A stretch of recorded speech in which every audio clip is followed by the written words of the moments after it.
السلام علیکم میرے دینی بھائیوں اور بہنوں۔ آج ایک چیز مسلمانوں میں عام ہو گئی ہے جو دینی لحاظ سے گناہ کبیرہ ہی نہیں بلکہ ایک مسلمان کو کفر تک پہنچا دیتی ہے، اور وہ ہے جادو۔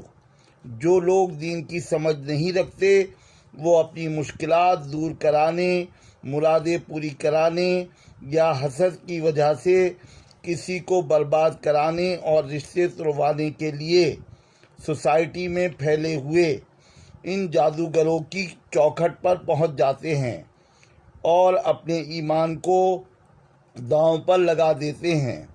سورہ بقرہ میں جادو کے بارے میں کہا گیا ہے کہ جو کوئی جادو کو اختیار کرے گا آخرت میں اس کا کوئی حصہ نہیں۔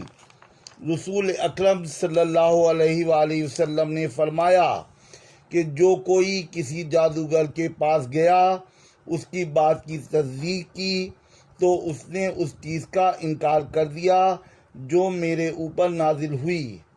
اس حدیث میں جادوگروں کے پاس جانے والوں کے لیے کتنی بڑی وارننگ ہے کہ اس نے دین سے انکار کر دیا۔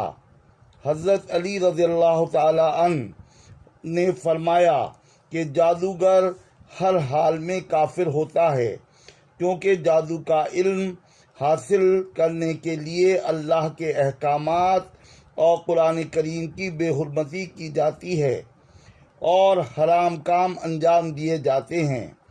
امام زیبی رحمۃ اللہ علیہ نے اسی لیے فرمایا ہے کہ لوگوں کو یہ علم نہیں ہوتا اور وہ انجانے میں جادوگروں سے مدد لے لیتے ہیں، جس کی وجہ سے وہ گمراہی، شرک اور کفر تک میں مبتلا ہو جاتے ہیں۔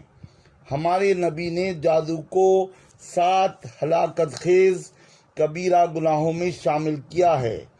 اس لیے ہمیں ایسے لوگوں سے بچنا چاہیے جو تعویذ گنڈے یا غیر شرعی عمل کر کے علاج کرتے ہیں۔ ہر نفع نقصان، موت و زندگی صرف اور صرف اللہ رب العزت کے ہاتھ میں ہے۔